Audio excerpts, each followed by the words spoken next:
My name is John Sylvester. I'm Australia's longest serving crime reporter and write a weekly column for The Age. Many of my colleagues have wondered why I've never bothered to move to other areas of the paper.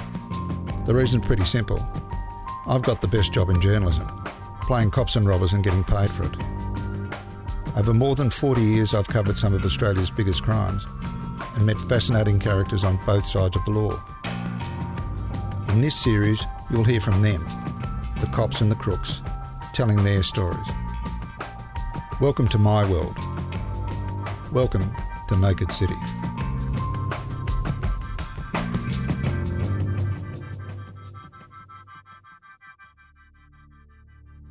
If one moment marks the beginning of the time police learnt their uniform could be a magnet for danger rather than a protective shield, it was a winter's night in 1985.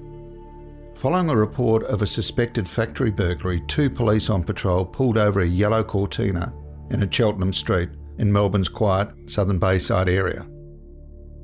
It was routine, something both had done many times. But this time it was different. The driver was unknown to them, but he soon would be. He was a homicidal Bulgarian army deserter who turned himself into a deadly marksman.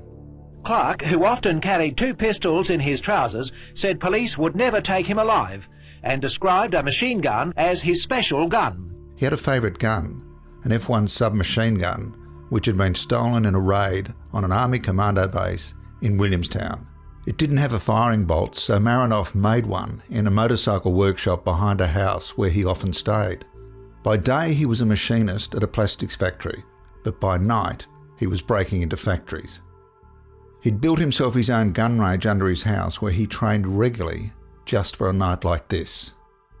He prowled the suburbs after dark, breaking into houses and factories and waiting for the inevitable confrontation with hatred in his heart and a gun in his hand. Sergeant Brian Stuke and Constable Peter Still were his first victims. They were plainclothes police using an unmarked car to investigate factory break-ins in Cheltenham. When the pair identified a yellow Cortina as suspicious, they attempted to speak to the driver. It all began at the Bayside suburb of Cheltenham shortly before midnight. Two plainclothes policemen in an unmarked car working in the area investigating recent factory break-ins were shot at close range after attempting to talk to the driver of a yellow Cortina. The police couldn't know the driver of the Cortina was better armed and probably a better shot than any uniformed police officer in Australia, and that he was willing to shoot on sight if he was pulled over. He didn't just want to escape, he was spoiling to kill. Pavel Marinof waited until the pair came close enough that he couldn't miss. Then he started firing. One of the injured policemen, Sergeant Brian Stuke, staggered back towards his car but collapsed in a pool of blood, his spinal cord cut by a shotgun blast. Seconds later, Senior Constable Peter Steele, 26, was bleeding from a wounded hand. He was the lucky one. His partner, Sergeant Brian Stuke, 40, was left a paraplegic.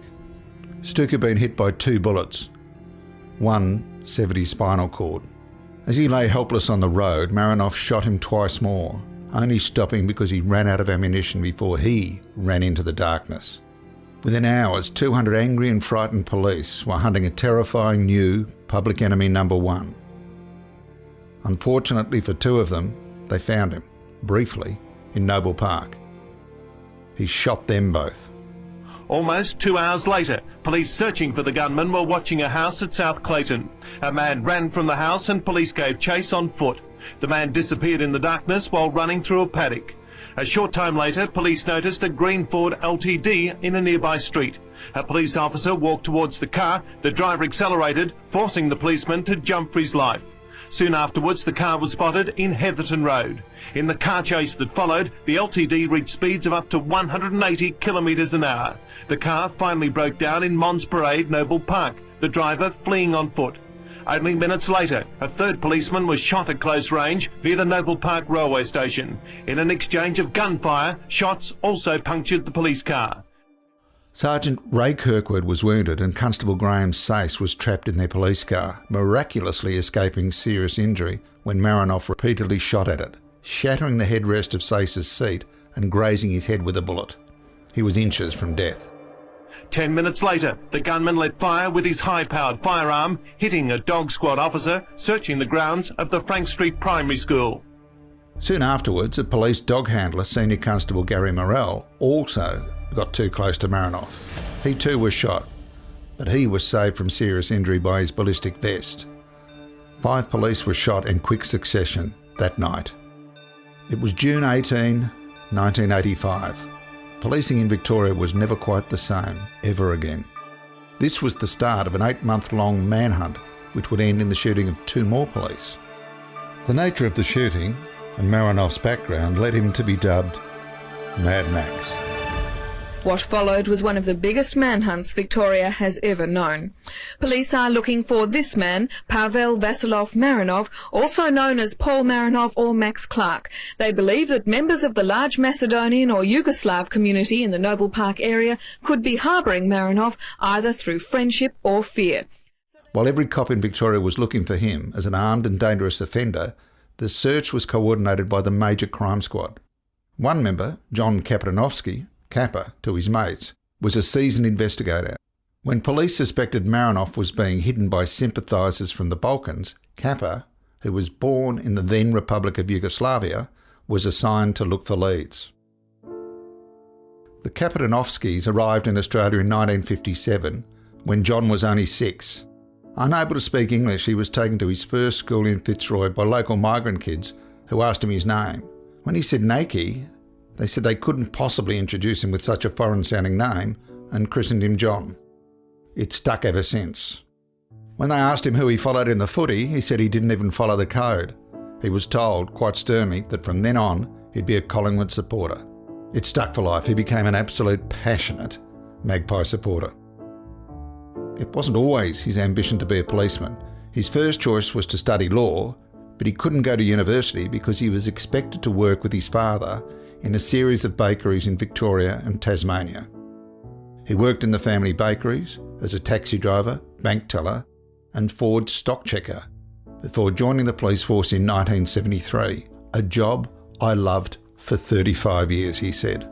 A natural investigator with a keen mind, a sharp memory and a strong work ethic, he gravitated to the sharp end of the force: special response, armed robbery, organised crime and prison squads. In 1986, he was seconded to the Major Crime Squad to hunt for the gunman known as Mad Max. Police suspected he was finding safe haven from within the Macedonian or Yugoslavian community, and Kappa was a natural choice, since he spoke both languages. So they've put Yugoslavian-born Detective Sergeant John Kapetanovski on the case to try to change what they say has been no response at all from that community. Detective Sergeant Kapetanovski, who speaks both Macedonian and Yugoslav, wants people to call him with information. His partner was the laconic but razor-sharp Rod McDonald. Rod told me that the first breakthrough came, as it often does, from a tip-off.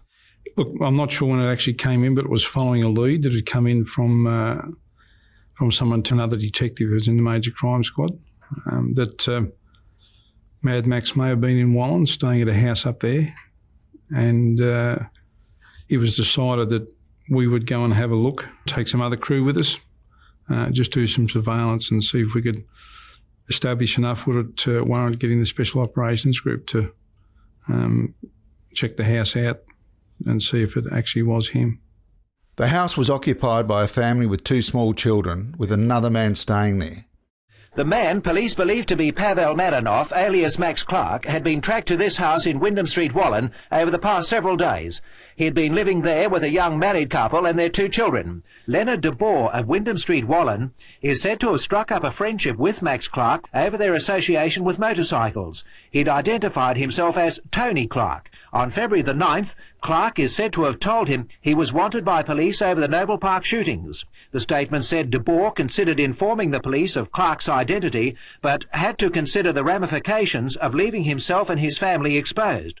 As Rod and Kappa watched, they noticed something was odd about the man. The gunman was disguised in a reddish-coloured wig and he'd grown a beard. Experienced police said he looked nothing like they expected. He was observed driving the 2 children to Wallen Primary School in a fawn-coloured panel van. We saw the person wash a panel van. There was a panel van there with Queensland Rego, which we believe may have been him. We'd also had information he had a bike as well, a motorbike as well, so that was what piqued our curiosity there. The van got washed. Then the children living in the house were dropped to school by the person in the van. So we knew where the primary school was, and we went up and sort of positioned ourselves there and just saw them get dropped off, saw the male driving the van do a turn, and we both sort of looked and thought, perhaps a bit young, full beard.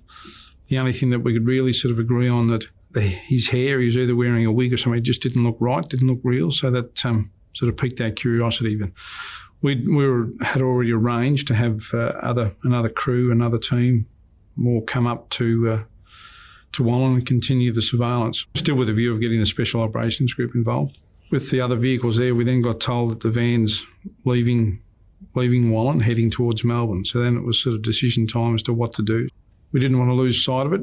We're also conscious that he may have had a scanner and could listen to police radios. So it was Kappa and I were in an unmarked Holden sedan. At the time, we actually had to do a bit of catching up to find the van again, which we found travelling down the freeway going towards Melbourne. Police know that one of the most dangerous things they have to do is simply to pull over a car, because they never know what sort of person is behind the wheel. But they didn't want to lose the van, so they chose to give chase.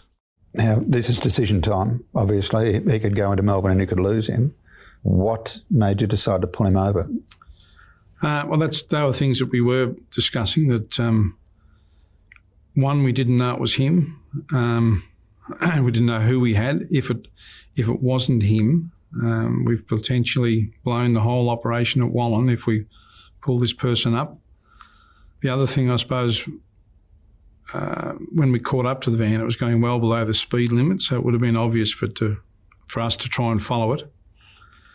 So we made the decision we need to pull the van up. Now, we weren't, I suppose, fully prepared for doing that, because it was meant to be the Special Operations Group would be involved in taking this person on. After an 8-month search, Kappa and Rod pulled over the panel van on the Hume Highway near Wallen, driven by the suspect. Even though they weren't wearing ballistic vests, they decided to question the driver because they feared they'd lose him once he got into Melbourne traffic. Were you wearing a ballistic vest or anything? No, we did have some, but they were in the other vehicle. So we'd sort of been swapping from vehicle to vehicle during the night, just taking in turns to be in the observation van and another car that was separate. So if we'd had them, the ones we had were worn as an undergarment, and they were just in a white cover. So it would have been more obvious if we'd thrown them over the top of what we were wearing. They thought it was likely he wasn't the man, but they needed to make sure. The police in a country like Australia are always at a disadvantage in a situation like this. Although they were both armed with shotguns, they had their guns pointed to the ground. The suspect had to make the first move, and for an expert marksman like Mad Max, that's all the time he needed. We both had police shotguns. I was actually driving. We'd pulled up behind the vehicle. Kappa got out. The passenger side went to the driver's side. I got out, went to the passenger side. We both sort of stayed back behind the line of the seat, so we're behind the driver. I was aware that Kappa was talking to him, although I wasn't aware of what was actually being said. I could see that it was an XC panel van which has pillarless doors, so there's no door pillar around the window. I could see that the window was down, and I could see that the door was locked. So it was my intention to unlock the door, open the door, and just cover the person with the shotgun and then take it from there. I can remember him sort of just twisting his head round very quickly and being aware that there was someone on where I was standing, and his hand going between his legs, like down reaching something perhaps on the seat that he was sitting on. The man was told to put both hands out the window. Instead, he produced a wallet and then reached for a handgun and fired 2 shots into Kapetanovski and 1 into McDonald. Next thing, there was shots going off. Now, I can't tell you how many went off, but to analyse it afterwards, what he'd done was Kappa had asked to see both his hands out the window. He produced one hand with a wallet, and Kappa said, worst effect, I don't want to see your licence, I want to see both your hands out. And just in a split second, he's sort of brought the wallet back inside the car, and then he's come out and fired 2 shots at Kappa. If you like this podcast and want others to know about it, rate and review us. We've had some really great reviews recently, such as Red Baranovsky, who said, never ever stop making this podcast.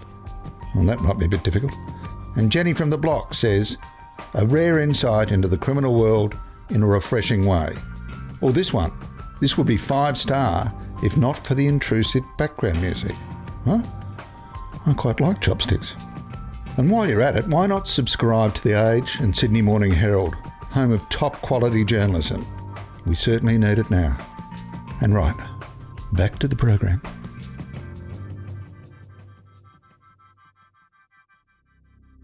Marinof fired twice at Kapetanovski, the first bullet passing through his chest into the bone of the right upper arm, while the second was aimed directly between his eyes.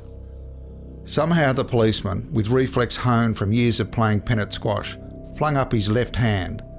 The shot travelled from the top of the palm through the inside of the middle finger, smashing 3 bones and destroying the top joint. But the bullet was deflected just enough that it only creased his right eyebrow.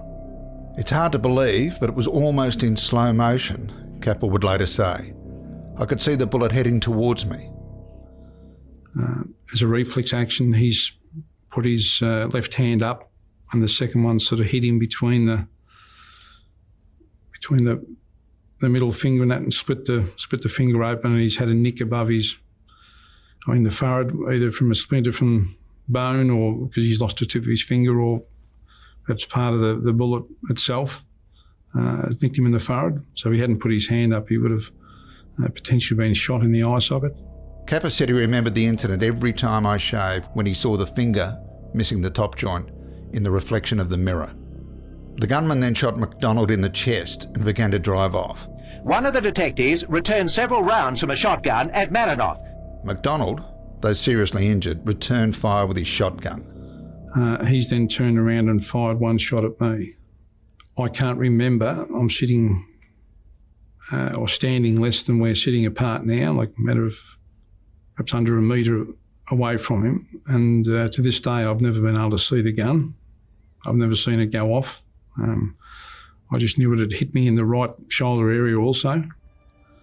It's like perhaps a hot compressed air or something hitting your shoulder. I don't think it took me off my feet or anything. I can remember firing a shot, at least 1 or 2 shots at the side of the van, and as he's driven off, I've fired a remaining, as it turned out, 3 shots as the van's driven off through the back window. The next day, or when FSL came in with photos and a bit of an explanation, they said one of the shots I'd fired had gone through the door. The door was more than half open, so it actually carried out what I thought I was going to do. 1 shot's gone through the glass. There's broken glass inside and outside the car. So I'd say potentially his first shot at me and my first shot at him have virtually crossed. They didn't know it at the time, but this shot was fatal for Marinof. Mad Max had been shot in the back of the head and died almost immediately. And the fatal shot for him, was that from the back of the car? Yes, as the car was sort of pulling away. I can remember hearing the wheels skidding in the gravel and sort of took off. So that the van had gone between us, and Kappa and I looked at each other and sort of, I think we sort of said words to the effect like, what a pair of dickheads are we? I mean, what's just happened? You know, like we knew who we were potentially after, and we've both been shot. And he's gone again. Detective Sergeant John Kapetanovski said he feared Clark would return to finish us off. He said Clark's record showed he could double back on his wounded victim to kill them. Now the car's gone, but it's hit into a paddock and then slowed down? It was an automatic car. It's taken off, and like I sort of found out later at the inquest, that potentially one of the shots that killed him was fired through the back of the panel van. That had potentially entered his head and gone across the brain. So that's potentially one of the ones that killed him. Now, he may have been, that may have taken effect within metres of him leaving us. Who then sped off the road, crashed through a fence and travelled a kilometre across paddocks. But the car being an automatic and under acceleration, it's gone for about a kilometre off the side of the road into the paddocks until it's finally stalled. They didn't know he was dead at the time because the van continued, slowly pulling off the road. Police actually used the helicopter to brush the roof of the vehicle to see if the suspect would move. When he didn't, they knew he was incapacitated. He was incapacitated, all right. He was as dead as Julius Caesar. Who then sped off the road, crashed through a fence and travelled a kilometre across paddocks. He was later found slumped across the seat of the van. He had died from massive wounds to the stomach. The 2 detectives shot and wounded were brought to Melbourne by helicopter. Ambulance officers were waiting at Faulkner Park in Paran to treat Senior Detective Rod McDonald, originally thought to be the most seriously injured. The bullet collapsed Rod's lung. He would have drowned in his own blood if not for emergency surgery. The bullet which hit McDonald passed through his lung. Doctors had to drain a litre of blood from his chest cavity. So you've obviously needed medical attention, and you were considered at greater risk than Kappa to begin with? Yeah, I didn't sort of know it at the time, but where I'd been hit was just above the top rib on the right-hand side and above the collarbone. There's a small area there that's just flesh. So the bullet went through there, and because I was using a shotgun, I had my right arm up, which actually lifted my shoulder blade up. So it's actually come out through the back once again without touching any ribs. And that's sitting in a paddock somewhere in Wallen, I suppose. But that collapsed the lung, and that was the concern sort of later on, that the lungs were filling up with blood. So that was becoming a concern, yes. Well, you could have drowned, couldn't you? Yeah, well, that's, yeah. I suppose when I got to the hospital, I had to sort of drain that lung and get it to reinflate. So, yeah. On arrival at Prince Henry's Hospital, Kapetanovski was met by his wife Margaret and assured her he was okay. After that, you had some leave. You got away. You said that Kappa went back pretty quick. Yeah, I think he went back within about 3 or 4 weeks, but I had about 2 or 3 months off. And I suppose there wasn't people that had been through the same situation, but I was sort of getting advice, look, have a good break, spend a bit of time with the family, which I did. Today, the 2 detectives received the Force's highest decoration, the Police Valour Award, from Chief Commissioner McMillan. For them, it was a proud moment. Even though Kappa and Rod were given Valour Awards, McDonald says he still can't remember the finer details of exactly what happened in those few moments. I know in my case, I've never remembered, I still can't see the gun going off in my face and being hit by it. I couldn't tell you whether there was any cars going past at the time. So I think your perception and that under stress, you don't really have the... perhaps all those faculties working. Your fight or flight reflexes, other things kick in that, and you're focusing on the threat more so than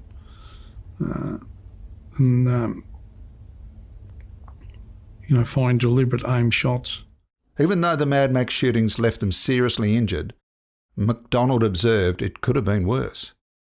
When police searched Mad Max's car, they found his favourite gun, the machine gun, stolen from the army base. Up on the back ledge of the panel van was a machine gun, a 9mm machine gun had been stolen from an army base. One of the ones had been stolen. There was a bolt that had been manufactured because it was stolen without the bolt, and that bolt functioned. And there's 4 or 5 magazines with that, with about 32 rounds in each. So, I suppose we're happy he didn't use that. If he had used that at a roadblock or something, it could have been totally different day. Because that was the thought, wasn't it, that he had been planning, if there's a roadblock, I'm going to take them all out. He could have gone 60, 70 metres away, which would reduce our shotgun's efficiency, and just pulled out a machine gun. So that was sort of one thing that even though he was fleeing, trying to get away, we were still trying to apprehend him. And we felt we're still well within our rights to be using firearms to do that.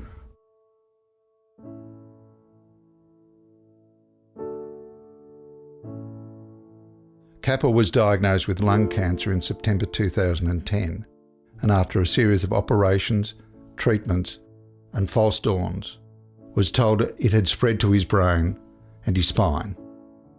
In October 2011, he was told he had 2 to 3 months to live. I visited John and his lovely wife Margaret shortly before he died. He faced this enemy with the same bravery he faced Marinof, but this time courage alone wouldn't be enough. He passed away at home, as was his last request. Rod continues to ply his trade and is working to have police and former police who have suffered PTSD and have taken their own lives to be recognised as having died because of the job.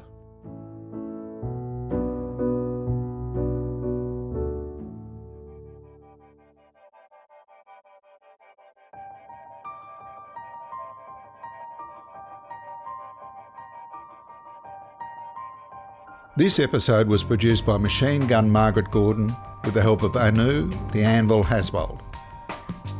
This was mixed by Cool Hand Cormac Lally, and Tom McKendrick is our head of audio.